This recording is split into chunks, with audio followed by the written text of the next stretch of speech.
Tell Me More podcast is being recorded on the lands of the Wurundjeri people of the Kulin Nation.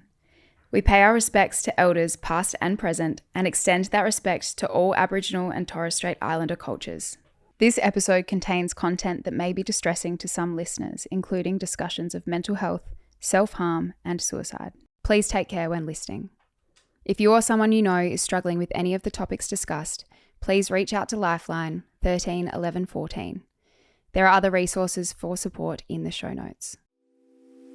My name is Olivia Molly Rogers, and I'm excited to get comfortable in the uncomfortable with you and remind you that nobody is perfect and everybody has something going on behind the scenes that you may not know about. I hope you enjoy the podcast. Today, I am very, very excited to have the iconic David Bromley here with me. Now, David is a very well-known Australian artist, and if you don't recognise his name, you'd be hard-pressed to find someone in Australia who doesn't recognise his work. And I'm also lucky enough to call you a friend. Thank you so much for joining me, David. Thank you so much for having me. Now, I have been lucky to spend a bit of time with you. Vice versa.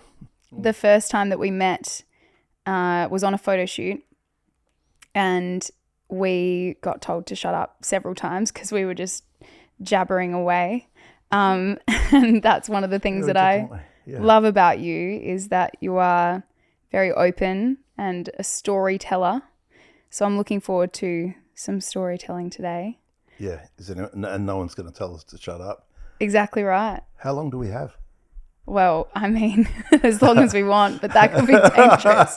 It could. Daniel might tell us to shut up after a while. We'll see. Maybe we call this part one. Now, you had a wonderful documentary come out last year, Yes. Light After Dark. Yes. I've watched it twice, actually 2.5 times now, and I love it. Thank you. It is awesome. I think it paints such an amazing picture of who you are as a person. Can you tell me a bit about the documentary and what made you want to do it? The thing that made me want to do it was the guy who made it, Sean McDonald.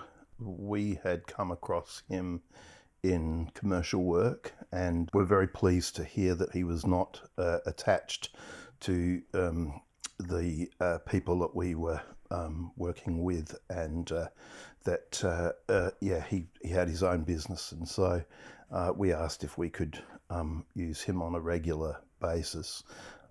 I worked out many years ago that I had decades of my life with very little documentation.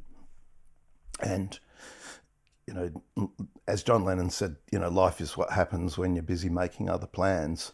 And so quite often when you're in the midst of something, you don't fully digest it, and you don't even have that great a recall. But we're the sort of people that don't like just the sort of cold, clinical use of machinery to gather imagery.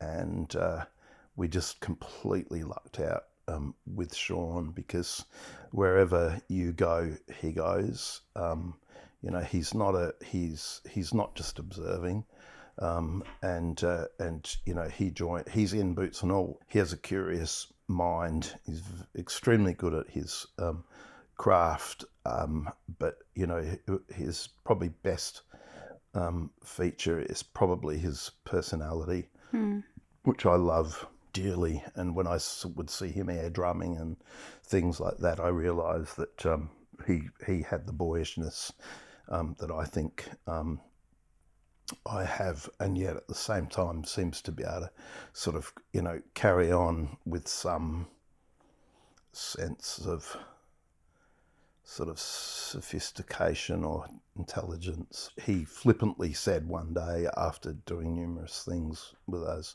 that we should do a documentary, and I said, yeah, sure.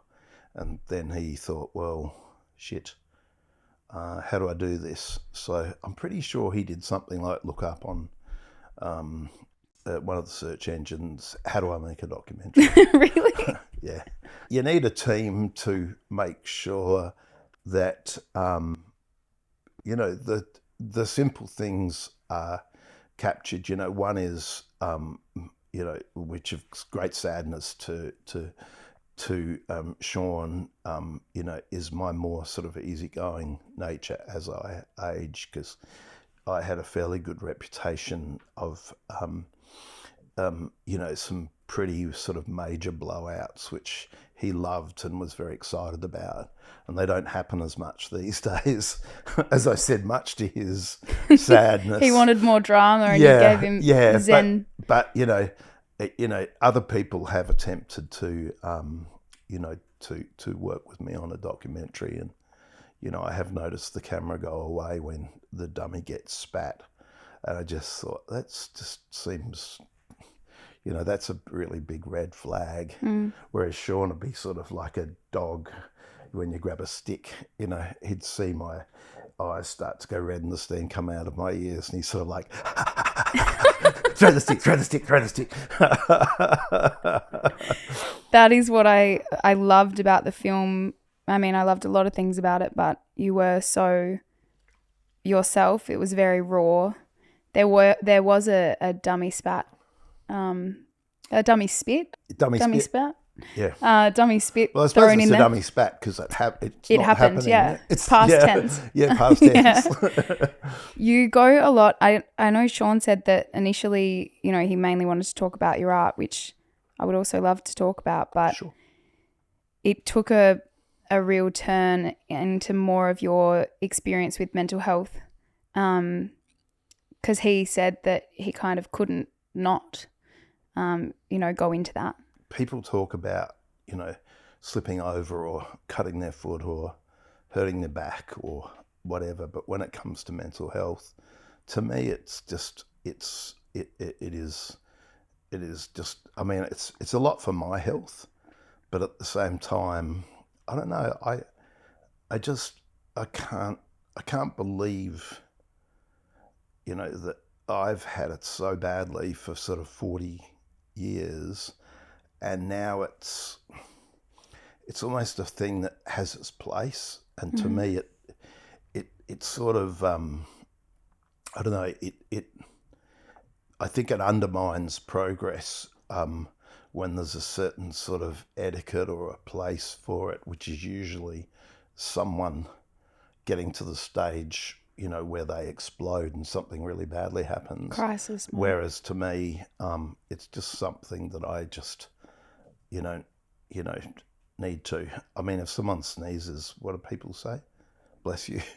But if you walk in a room and start twitching, everyone just looks and goes, because I have a sort of Tourette's type thing from years and years of, extreme brain agony.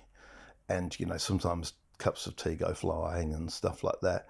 And it's really funny because in a cafe, you just see all the kids, they just don't budge. They just keep doing what they're doing.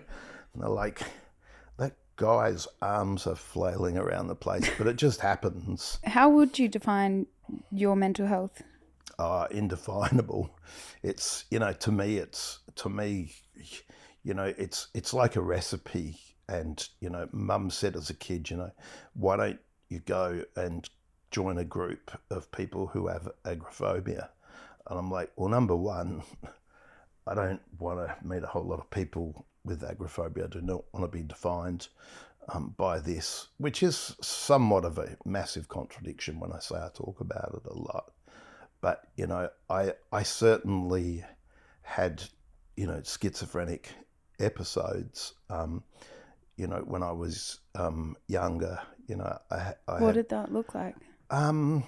Basically not knowing where I was, not knowing what reality was. I'd be at a fish and chip shop and there'd be a pinball machine in it, and a kid who was obviously the son of the owners of the fish and chip shop would walk around to the back of the counter and get some more 20-cent pieces for the fish and chip shop thing. And I'd start thinking about it, and my body would start moving down towards the back of the thing to behind there to go there. And then I'd have to leave because, I was not in control of my body or mind.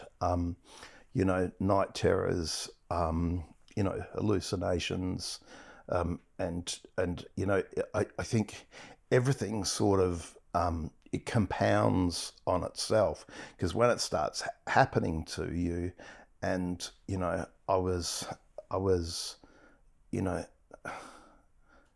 I think in an incredibly privileged situation when I was younger.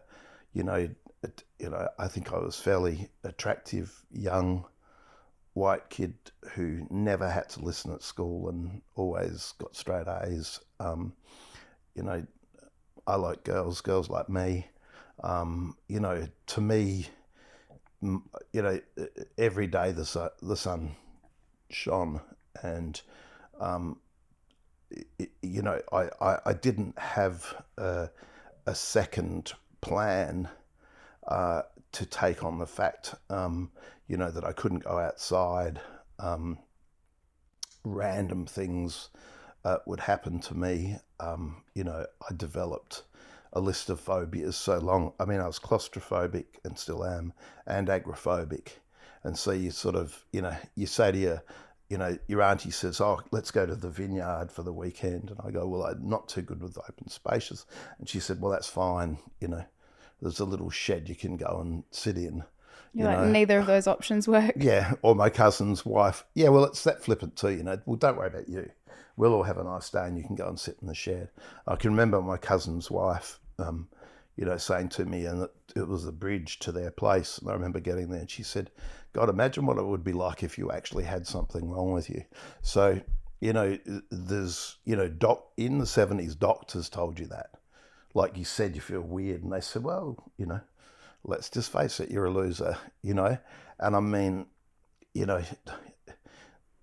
anyone who knows me well knows how much I love my family. I mean, I swear on my family's life that's what they said to me. They said, "Well, you're a waste of space."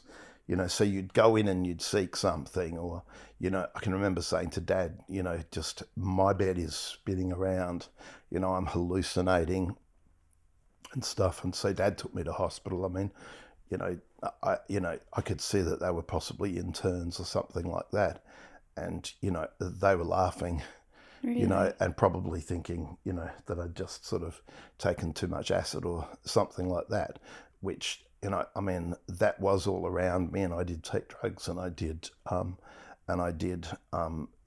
drink to the hugest excess. So, I am certainly partly responsible for my downfall. But, when I went to see the doctors and stuff like that, it was, like just after work, or, I mean, I was sober. I'm writing a few books at the moment, and one's with some mates from that era. And, one of them said, "I just wish I was there for you more." I said, "Well, how could you have been? I wasn't there for myself."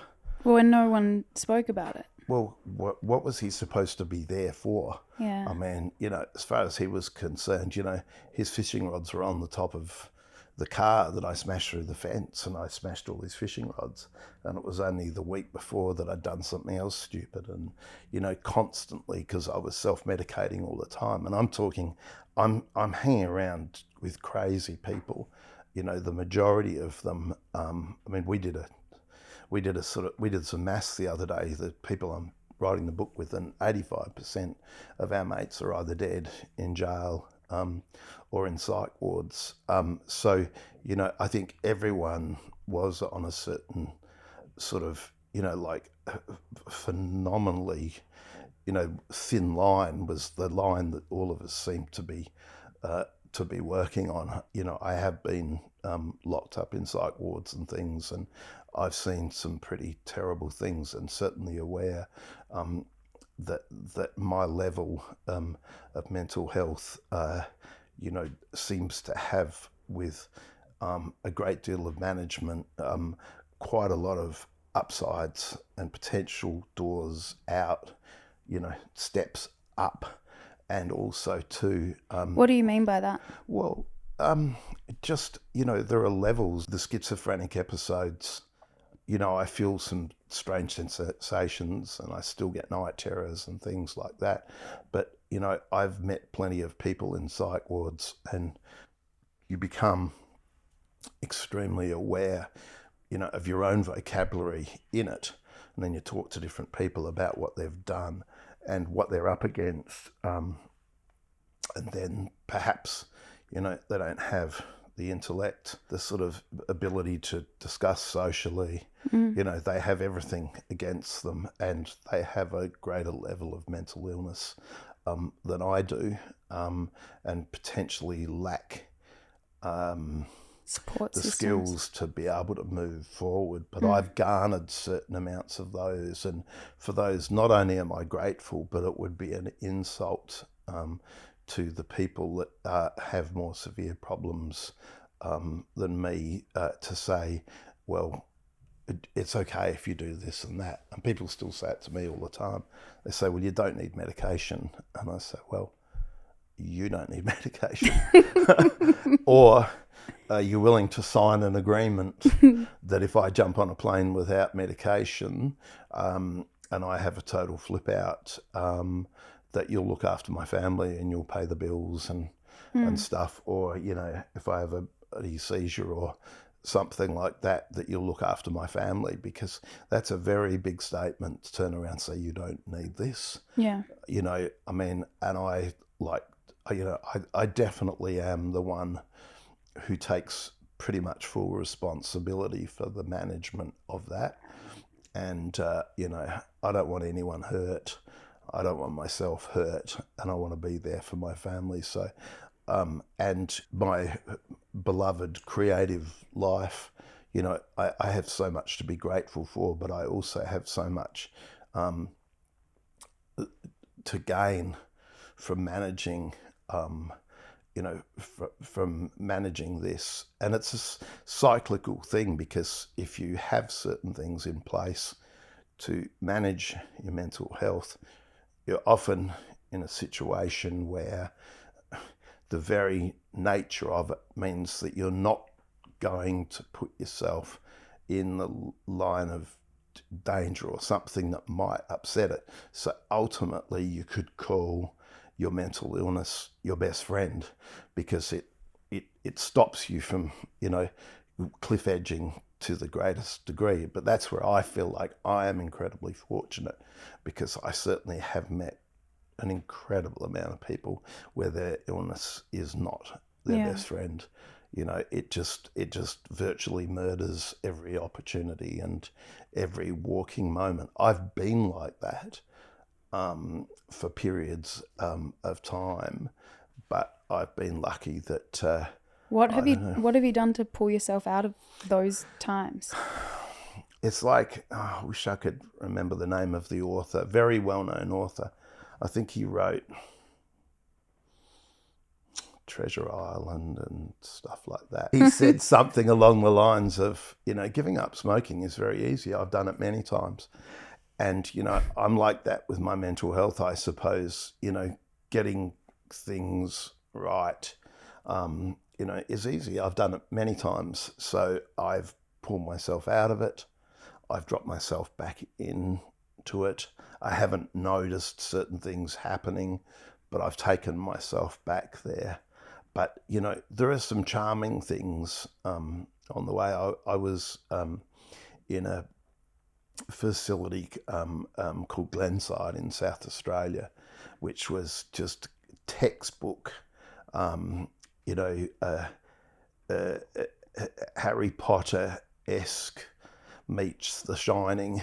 It's sort of, you know, this grim building. Oh, I'm very familiar with the place. Quite close to a lot of, you know, quite, you know, quite expensive suburbs and close to town and stuff.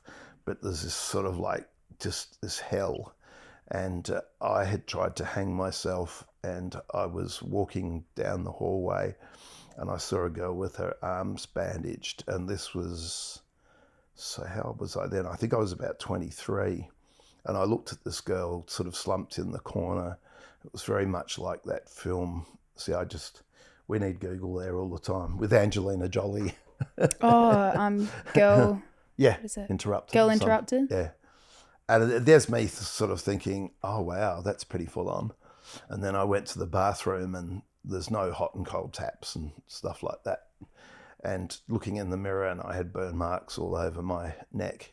And anyway, that night I was woken about 3 or 4 o'clock in the morning by this beautiful old Italian lady. And she said to me, she said, sweetheart, wake up. I was just like, yeah. And she goes, you don't belong in here. And I said, well, I certainly do, and a lot of other people do. She said, no, you don't. You don't belong in here. And I said, yeah, I do. She said, you don't. You're beautiful. And the impact that made on me, because I think, since I was about 13, I've always been a bit of a rebel, and I've always sort of believed that, interesting things come to you from the most unexpected places. And I sort of sitting there thinking about it, and I thought, she's probably worked there for 20 years. She's probably relatively... she's seen some things. She has a fairly good understanding, and you could say, of what? A sleeping person. But I mean, you know what it's like. You get a vibration about a person, or whatever. Whereas, I certainly felt, both times, apart from an anomaly, one of the times that I was in a psych ward, that a lot of people in there working are desensitized, can certainly have elements of cruelty. And, my wife, Yugi, was a criminal lawyer at one stage, and she had quite a lot of patients that had been both in jail and psych wards, and they both said that certainly the psych wards were a lot more hardcore. And so, this person had bothered to single me out and tell me, by all means, you do not belong in here. And so I went to the one of the psychiatrists and asked if I could see one of the higher up people, and I said I'd like to leave, and they said why, and I said, well, the cleaning lady said I don't belong in here. So they went, another 5 weeks. No, they just said, well, like, I don't even think they said anything. I think they just stared at me like, you've come to me and wasted my time with this. Anyway, I was very, very determined, and in that age, I'd say probably maybe things are a little bit different, because I had to sign a form to say that they would take no responsibility for me leaving, and it went against their judgment that I should do so. So wherever that beautiful Italian woman was, she was sort of right. I did end up in there again, but Yeah. But do you think that gave you the drive to focus on getting better? I will always take the I've always been a glass is half full person, and that might beg the question, well, why did you try and end your life? I mean, again, look, it's such a fine line, because people will say, like with alcoholism and drug addiction and stuff, that it's a sickness. But I mean, mental health is a sickness, and, it affects you to such an extent. Like people say, oh, it's a weak way out, or, whatever. It's such a strange thing to say that it's a weak way out. I mean, it's not the easiest thing to do. It's not the easiest decision to take yourself to that sort of thing. And it's not, well, I certainly tried. I know in myself that I had every intention of completing the process, and I didn't, do it, thank goodness. But my intention was to. And, as far as I'm concerned, the level of my mental sickness was so great that quite simply I was suicidal. And people sort of say, yeah, but what was it? And you say, I was on one of the highest ratios of mental health that you can be, which is you want to extinguish yourself, because being yourself and being in your body and being around other people and what you feel you're doing to them and to yourself, you feel absolutely and utterly that, you know, there is only one way out, and that is to end it. I think that's what a lot of people don't realise. You know, for me, you know, in some ways, I was trying to care for the people around me so they didn't have to make decisions, you know, about it. I'd make the decision for them. But, you know, I've learned since then that there are all of these different levels of the illness. And one of the greatest senses of, you know, deeply troubled, embedded mental illness is suicidal thoughts. And, you know, I mean, I've had suicidal thoughts thousands of times, and an absolute, you know, desperation to go through it, at which I've tried to a couple of times. I can discard that thought now, because I have had the great fortune of living a long life, meeting the most beautiful people, meeting the love of my life, having children that I never would have had, you know, being able to enjoy a career that I love so deeply by still being alive, when in my mind, and whether it was my mind telling me, a part of me telling me, or just my thought process, was that I had painted myself into a corner, that I could never, ever live even close to a decent life. And that was my thought, which was not the case, which has not been the case. I can really relate to that. I had a period of really dark depression and suicidal ideation at the time. And yeah, I definitely relate to what you say, people thinking that it's weak or that it's selfish to be in a point where you're considering taking your life. But you do really see it as the alternative, where you think you're doing other people a favor because you couldn't possibly 100%. continue to be the burden that you think you're being by hanging around. Yeah. And you don't have any answers, and you've asked yourself for those things, or you've tried to, I mean, I used to try and put together, say, 3 good days, you know, and 2 was usually the most I could put together. And, you know, the thing about it too is it's in retrospect, it's not something that may necessarily make a whole lot of sense now. And I'm not sure that it makes a whole lot of sense during that particular time. I'm not really that convinced that a person who hasn't experienced it can necessarily have an opinion.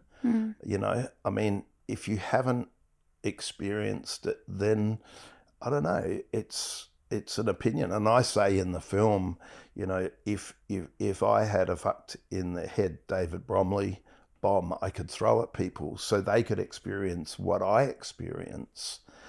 You know, I mean, I couldn't think of anything more enjoyable than giving to some people and watch them squeal like a baby, you know, who, you know, they might either see themselves above it, you know, they think that it doesn't exist, you know, that it's a figment of your imagination. Well, yeah, as I said, I wish that someone could be zapped, and feel what it's like. And I think they'd have, if not more empathy, they would certainly probably have, you know, post-traumatic stress syndrome, because they don't ever want that to happen again. You know, one of my great mates was a boxer under Jeff Fennick, and he is one of the toughest guys I know. And I'm not saying anything negative about him, because, you know, he is an incredibly strong fella, and you know, he's shown great strength in his friendship with me, and his determination, and the work that he's done for me, and his marriage, and those sorts of things. But, you know, he kept getting kidney stones for 6 months or 9 months, and I've had them, and he got, you know, post-traumatic stress over that. I mean, you could punch the guy in the head 50 times and he'd be okay. But I mean, the extent of the pain, it just got to the stage where when he thought it was coming on, that it really sort of bothered him. There's the bloke, the fighter, you know, who can't handle the pain. Well, how can you, when you've got what you've got, how can you feel that way? Well, I mean, it's a really awful way to treat someone, and it is only going to give you doubt. Well, then why am I feeling this way? I think it makes you feel more broken if you are struggling with your mental health. Yeah. And then you're thinking of all the blessings that you have and all the things that are going your way, and you sort of curse yourself more because you're like, well, if I've got all these things in my favor, why is it that I feel so broken? But there is, and that only makes you feel worse. There is the very fact, you know. I mean, would they say that if you had cancer? But you're so beautiful. Why I seem to have these things wrong with me that run into the category of supposedly the imagination. And there's a guy who's still a great mate of mine called Peter Fenton, and he wrote an article about me once, and he said I had the busiest subconscious in the southern hemisphere. And I said, yeah, it's pretty noisy. It's pretty busy. It's pretty noisy in there. Yeah. How do you think that you have used your struggles and what you go through with your mental health in a positive way when it comes to your art? Like, I feel like this is a big assumption and you can tell me if I'm wrong, but you wouldn't wish it away because of the success that you've managed to have. And I think a lot of that comes from your creative, busy brain. Oh, look, it's, what is the term blessing and a curse? The creative world, is full of detractors and people who will try and take you down. And, when you have the strength of having gone through, tremendous challenges, I think it can make, people's attempt at having a go at you, you sort of, laugh at it. It's sort of like, you think that hurts? When it comes to my creativity, I mean, one of the best things that could possibly happen to me after being a straight A student until I was 13 and was going to go to university and study to be a veterinarian or something, one of the best possible things that could happen to me was 10 to 15 years on the very external edge of not really being able to fit into society at all. So when I got my health back to some degree, and I surfed 3 hours a day, and I pushed and I ran, and I gave up drugs, and I gave up alcohol and smoking and coffee and swam and stuff like that. Then when I was in a position to rediscover that creative person in me, which certainly showed its side when I was younger, I mean, there wasn't a single solitary thing in the way. Finances wasn't a problem because I was on the dole. So I had no money. I lived in a very, very cheap place. I just bought my clothes from op shops. I didn't have a phone. I didn't have a TV. Because I was always so broke because I didn't have any means. So, I mean, what a perfect jump off spot to become an artist. Whereas certain people need to, make the consideration of leaving, or they've been to university for years and that's sort of the trajectory they end up on. I suddenly looked in front of me and sort of said, well, there's a pottery wheel at this place where they'll teach you how to do it. I had this burning desire to do something, so I started to do it. So people said I was very good in 4 weeks. Well, I had to become good at something to stop my mind from wandering, to try and be a real person, to try and have something to do. Was I good at it? I mean, I really don't think so, because certainly in the early days, I spent the majority of the first couple of years just absolutely going, oh my God, these people are so clever. Look what they can make, look what they can paint, look what they can do. But I think for me, I had a burning desire to keep growing what it is that I was doing, because the very challenge of growing and pushing and challenging myself to do it was good for me. And so, that was the reason, was that distraction, or like if I just went and did the same thing each day, which some people say I do, but if it wasn't challenging, if I wasn't pushing myself, if it wasn't if I didn't treat art a little bit like an extreme sport, then I would have to deal with my brain. Yeah. And so the more I push that away, but then also you add to that the criticisms, as I said, people like my cousin's wife saying, well, imagine if you were really sick, or, doctors not even letting me into their surgery because they just thought I was like there was a woman in Noosa and she used to inject me outside of the room. She didn't want me to come into the rooms for some reason. She thought, maybe someone would catch what it is, that I had. So I've also got the added sort of benefit of wanting to prove those people wrong. I mean, I was pushed out of school and my school leavers report said, he is just totally disruptive in every situation he's in and will never amount to anything. I mean, you can't believe how much that drives me. Probably to an extent that is slightly unhealthy. But I don't know. Everyone says, is that a really good driving force? Oh, it works for me. I think it's definitely worked for you. Now, I want to finish with a bit of a takeaway for the listeners. What do you think the top 5 things are that help you to manage your mental health and keep going as you do? In no particular order, I think self-love and being kind to yourself is of the most incredible importance. Mm-hmm. And, it's amazing how hard so many people are on themselves during it. I know swimming's good for me and surfing's good for me and stuff. You have to make those sorts of things a priority. Mm-hmm. And probably because that they are feeling good, and at the same time they're nurturing your soul.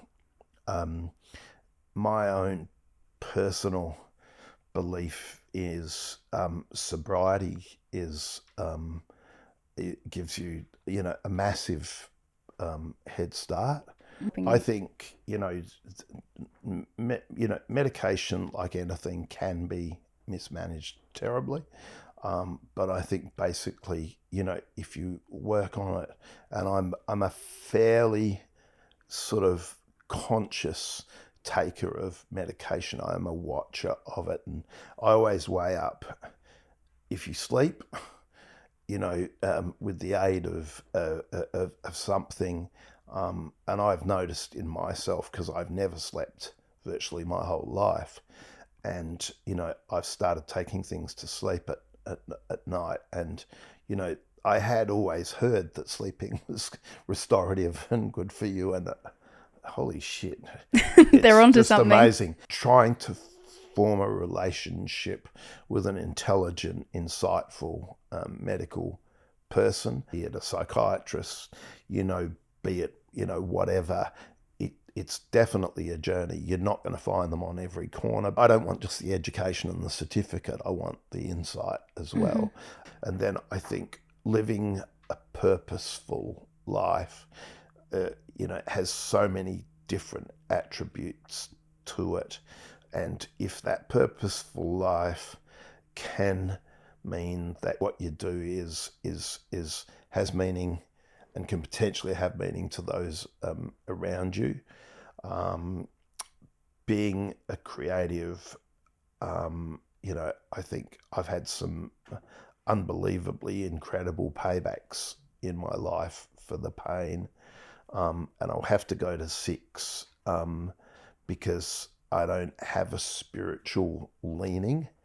I do believe that there's been too many coincidental, wondrous and remarkable things. Sometimes I think someone's up there watching me, and there's a little notebook. Have some fun with this guy, mess around with him, mess around with his head or something. You'll find it very entertaining. But they might have also written in another book, find someone that loves him and stuff. I mean, my sort of my I suppose my spiritual side of things is love. I love having a significant other. I love it when they love me back. I'm not very good at pulling the wool over my eyes and sort of saying this is a great relationship if it isn't. So I feel pretty sure that I've got one, and so therefore, my spiritual side of things, I mean, it helps me no end. I work very hard at maintaining it and giving as good as I get. We've spoken about the film. What an honour. The fact that I've been able to, a lot of the times, manage, my mental health. What an honour. That I get to be creative, nearly every day. What an honour that I have, a wife who I adore and a family that I adore. What an honour, that I have, I suppose, it's the one I feel, like to say I have talent creatively. I know that's subjective, so I'm not going to go into that, I mean, my attempt is to do it right, whatever that is. But, it's another one to say that you're intelligent. But I mean, I do, if I don't praise myself, I'll at least praise my father. My father was incredibly intelligent. I think you're allowed to praise yourself as well. So, let's say Dad was clever and, I was fortunate to get some of those things. So, I can put into practice a reasonable amount of those things because I analyse each of them and how I can do them better all the time. David, I finish every episode with a segment called Oranges and Lemons. Your orange of the day or the last few days is your highlight, and your lemon is something that's a bit more negative that may have happened today, it may have happened over the weekend. Can you share a lemon with me and then end with an orange, please? Oh, look, I'm going to sound like such a dickhead, but I really am a glass half full person. No lemons. You get a lemon and you make lemonade, and I just, look, it's all good.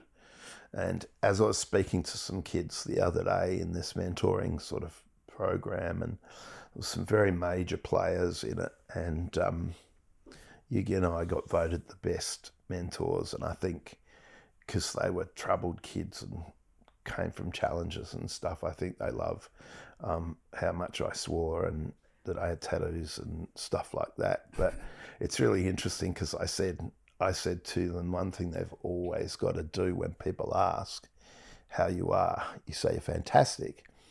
And they looked at me like, I was liking you until now. You don't know about my life. It's not fantastic. You would not understand how hard I've got it. But then I followed up with, tell people you're fantastic because it really pisses them off. And they're like, oh, right, okay, that's the reason. And I said, well, it's a sort of self-fulfilling, sort of momentum. You say you're good, and at the same time you get the joy of people's discomfort at you being good. And then they go on to say, and how's business? Great. How's your relationship? Yeah, really good. How's your health? Fantastic. So you can piss them off like 6 or 7 times in a row. So yeah, lemons are great. Oranges are great. Everything's beautiful. I love that. I often actually don't have lemons, which I'm sure pisses people off when they listen. Yeah. So I'm sorry, everybody. Yeah. I don't think I have a lemon today.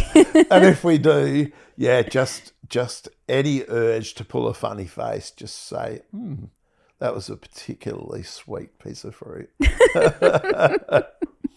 That's awesome. Thank you so much. My pleasure. My orange would have to be having you here, and I know I did make a rule that I wouldn't say that every episode, but you. I'm glad you said that it was very. It is a big orange. It's always a pleasure seeing you, and I know how busy you are, so I am so grateful that you took the time to hang with me today. Well, from the first time I met you, I thought that you were awesome, and it's always a pleasure seeing you. I know that, I knew about some of the things we were probably going to talk about today, because I know that you've had those challenges and as well. And, as I know what it's like, big up to you for, talking about it, continuing to build your life. And I just, I wish you every happiness, and it's a joy hanging out with you too. You're the best. Thanks, David. Thank you. Thanks for listening to Tell Me More. This show wouldn't be possible without you. If you'd like to show your support, please subscribe or follow the podcast on your favourite platforms, and don't forget you can watch full episodes on YouTube and Spotify.